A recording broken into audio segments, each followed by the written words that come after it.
this Kona Blue stuff that came out. Let me bring this up real quick. What did you think about that? Just like right off the bat, like Kona Blue and all that. You've been talking about it for a minute though. Yeah. I didn't know. I filed for it back in January for that information. I'm going to bring it up on my screen as well here. You're the one that got this out, right? Well, in fairness, Or you know, no? it roots to Kirkpatrick. And then I mean, to get really technical, it roots back to Dr. James Lakatsky's book and their recollection of them going to DHS, trying to essentially continue OSAP. Fast forward to about January of this year, Kirkpatrick didn't say Kona Blue. Nobody did up until somewhat recently with the release of that report.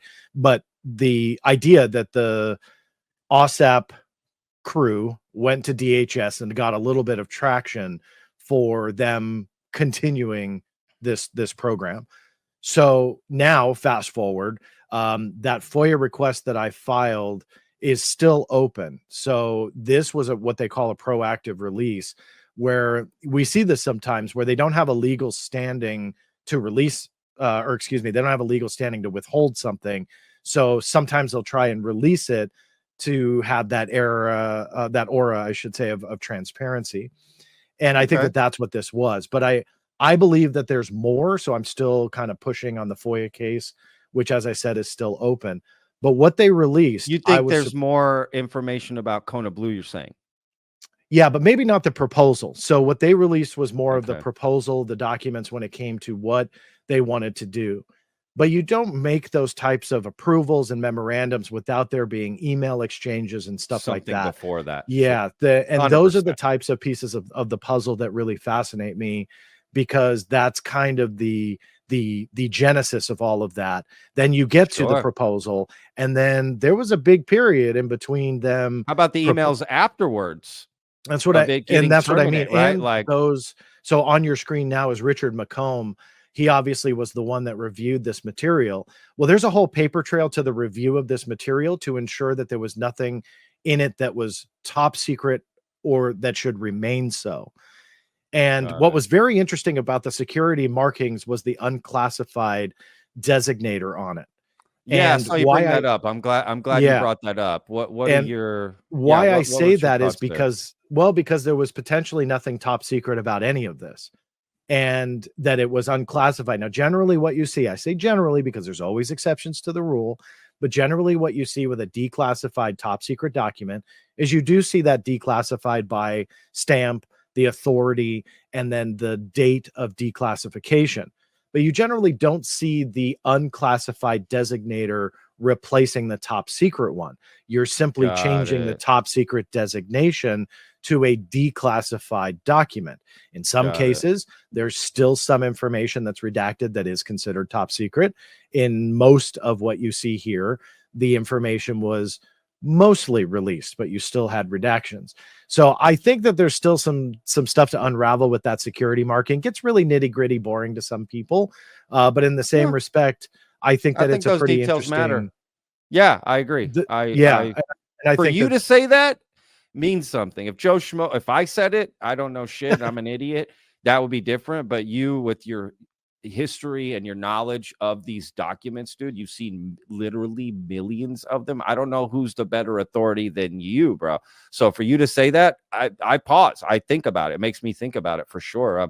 Is there any distinction between, see up here it says declassified, unclassified? Like, are they saying that declassified, it was classified? Yeah. We declassified. Is unclassified mean it was never classified to begin with? Or what? Why that difference? Or what? Or am I? Yeah, and there's a couple of this gets into nitty gritty as well, but yeah, I mean that's kind of the weirdness there, is that you generally don't see that unclassified stamp, but you would see that declassified by.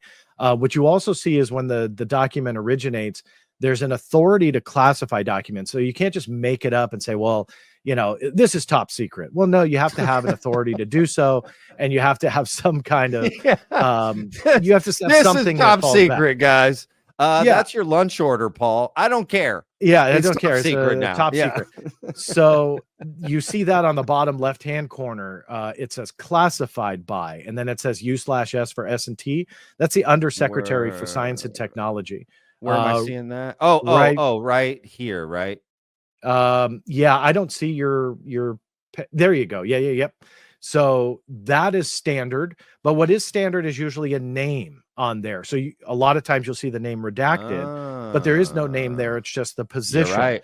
So again, it's Yep. kind of like that wonky, look, this is a Why real do that? document. I'm not saying that it's not real or anything Sure. before people jump on me, but rather it No, was just no. kind of a little bit wonky the way that that Yeah. they that they did it. A lot of UAP documents now that classified by it's not a per person or position. You'll actually see the UAP security classification guide that mandates the security or classification behind Okay. UAP material. So an Got it. SCG is usually what you see there, policy, executive order, whatever pertains. This was the Undersecretary for Science and Technology, which was kind of interesting. And then the declassify by date, that's generally again, generally speaking, but that's usually about 25 years after the document's creation. Wow.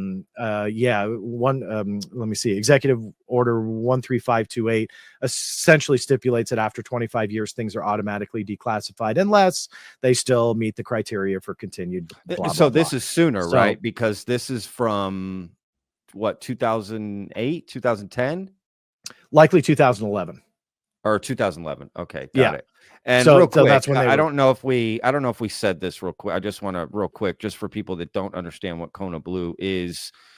Um, right. It was a sub or OSAP, another UFO program that existed during that time. OSAP and slash ATIP. I don't know, confusion there. Wanted to create this sub program, Kona Blue. Am I understanding that right? I don't know. You It was explain supposed it to be to us a right. little bit. So OSAP was essentially going to be discontinued at DIA. Now, Okay. it should be prefaced, it has to be, that no supporting documentation exists that OSAP was supposed to be investigating UAP or anything paranormal at Skinwalker Ranch or operating with boots on the ground on U.S. soil. When you Got talk it. about a U.S. intelligence agency like the DIA, that's not their purview. If you would have come to me and said that that was done through FBI, okay, I can buy that. I'd be surprised, but that they have the authority to put boots on the ground. But when you talk about a military intelligence arm that's either contracting or putting their own boots, you're getting into some legal area there that doesn't make sense. It's why I've had a problem with OSAP since day one, because when the reports came out, essentially on paper, it supported what the original proposal was: forward looking, 40 years into the future, evaluating 12 different categories, including lift, propulsion, and all sorts of stuff when it came to aerospace technology. Essentially, where could our enemies be 40 years from now? That was a brief nutshell of what OSAP was supposed to be. Bass got the contract. They were the only bidder. The one that orchestrated the money was Senator Harry Reid, then Senator of Nevada, which Robert Bigelow was headquartered at. His Bass subsidiary won the contract, and it was said that Bass was set up solely for this contract. When you do the paperwork and follow the paper trail, you see that Bass was set up about 9 months prior to the OSAP bid solicitation ever going out. Essentially, it was kind of set up for Bass. I get a lot of heat for saying that, but all evidence points to that I agree. Harry That Reid makes wanted total to. sense. Yeah, well, Yeah, not a I lot of agree. people like me for that, Really? but that Okay. has to be part of the groundwork when we talk about then what came next.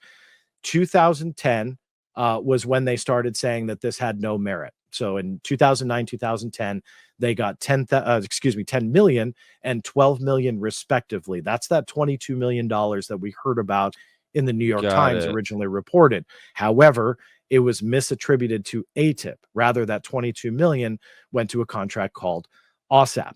So around this time, it was said that DIA was essentially going to phase this out. The documentation showed they evaluated those 38 what they called DIRD reports that came in, and absolutely nothing was of value to them. And I also said since day one, it didn't fit into the purview of the DIA, that they were kind of spiraling into these other areas. So Okay. a lot of things just on paper were not supporting that public narrative. But at that time, it was learned through Lukatsky, and then again, fast forward through to Kirkpatrick's interview, now these documents. They wanted to continue OSAP, but DIA said, we don't want it. And so what happened was, it was part of it was rumored to go to OSD in the Pentagon, led by Luis Elizondo. Sorry, but right now there's no official evidence to support that, but that's the story. But they tried to continue all of the, call it more paranormal stuff through DHS in this program called Kona Blue.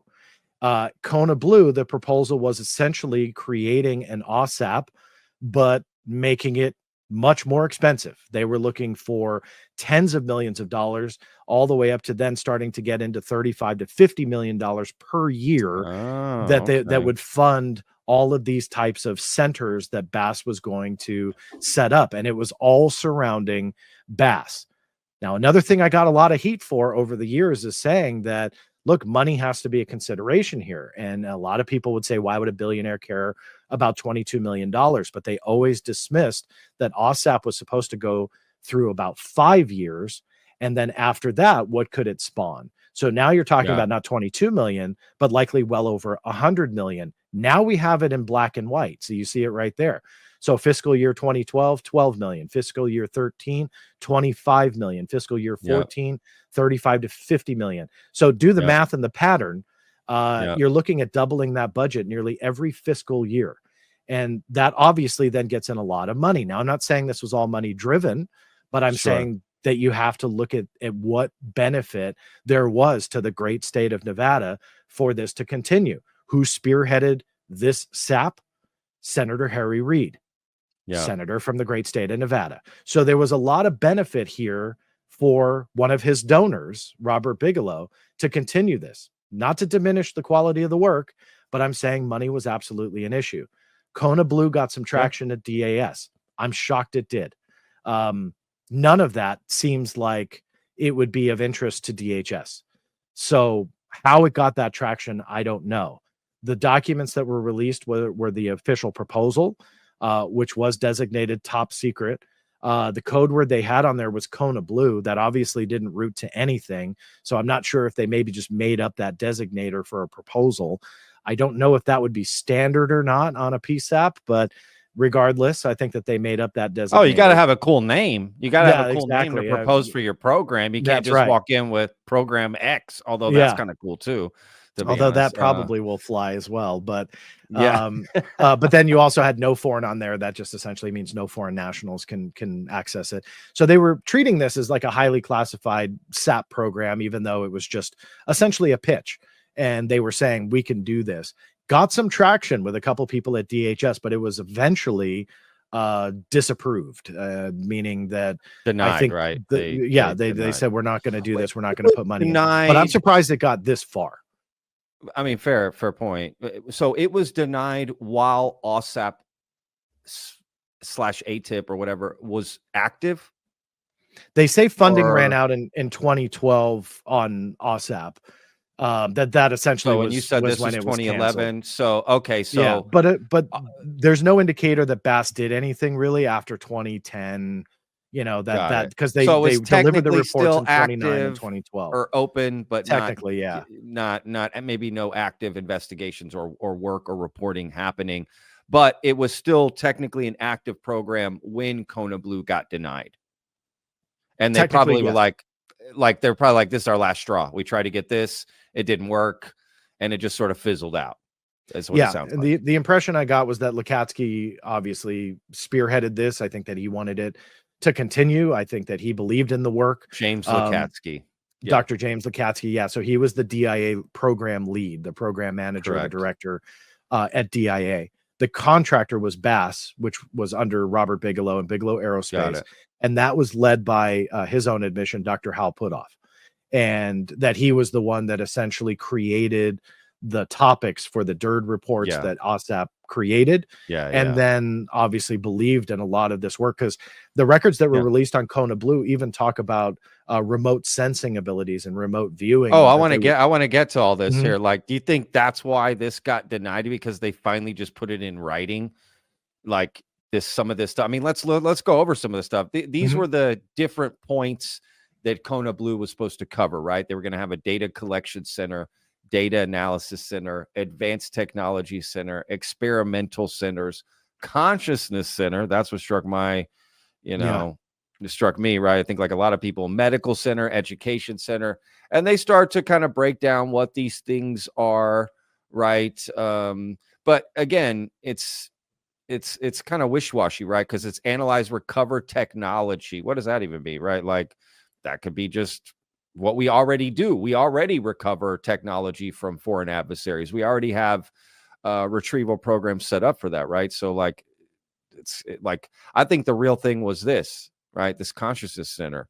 Yeah. I mean, remote viewing, remote communication to communicate, retrieve data, and transport across dimensional space-time barrier. I mean, right? Develop remote viewing countermeasures, study consciousness interactions with and control of technology. I read that as, flying UFOs with your mind. I mean, I don't know what else to read that as. Well, that's been even whatever. prior to OSAP. I'll throw that out there, that the OSAP forward looking, I discovered that there was a program prior to that called Project Outgrowth. And Project Outgrowth, I got all the documents on it, actually explored at that time. And this was around the 1970s, I think it was. It was about 40 years prior to OSAP. And they explored that. So that was one of the very, far-fetched ideas. But that's why OSAP at its core was nothing out of the ordinary. The government had a provable documented history that they had these forward-looking programs. So yes, you're right about the controlling of the mind, but they had actually explored that before. So nothing was out of the ordinary there. Yeah, I see what you're saying. But obviously, so that's maybe not a reason. Well, no, it would be like, why do you think they denied this program at the end of the day? Why do you think this program got denied? Well, of course, it's pure speculation. But, yeah, it's pure speculation. We're just spitballing here, right? I don't see the Department of Homeland Security getting involved in remote sensing and consciousness and paranormal research at Skinwalker Ranch. I just don't. I don't see it. Totally. So, do you think there is a government agency that would be open to signing off on a program like that? Well, I mean, I think that the DIA has shown interest in that remote viewing before. I think that was called Project Sunstreak. We know it more as the Stargate program at the CIA. So you have intelligence agencies that for intelligence purposes could utilize that aspect of this proposal if proven to be true. Now, whether or not this part is reality, I'm not sure, but we know that the Stargate program was eventually canceled. They felt that they didn't have an intelligence value. That's the public story. Maybe there is an intelligence value. I'm not a remote viewer, so I don't know. Sure. But that being said, I mean, maybe there's an intelligence value there that if proven, the intelligence community would latch onto. So that portion, absolutely. But the paranormal, skinwalker, werewolf type research, the dino beavers that were outlined in the book, that kind of stuff, that would not be in the purview of the DIA. So, you have to split this up because you can't just do an all-encompassing program, which also may play a role in the cancellation of it or the lack of interest, to where they're just trying to do everything. UFOs, UAP, paranormal, Skinwalker Ranch, which, by the way, it's not in dispute. That is what they're talking about. I think it may have been a mistake, but they didn't redact in all areas what ranch they were talking about. They do reference Bigelow Ranch, and then they also reference they reference San Juan Valley in Colorado, and then also Marley Woods in Missouri. So you had 3 different locations. So they were obviously looking at that type of paranormal research on top of the remote sensing, on top of creating UAP databases that they already amassed allegedly through OSAP. So they were trying to do a lot here. And I'm sure DHS saw that and went, what? Like, why? What value to DHS would that be? So speculative on my part, but I just would think like they'd look at that and go, no, we're not gonna do that. Is this the same guy that made his lunch order top secret? You know what? Forget these guys. I think that was probably part of it.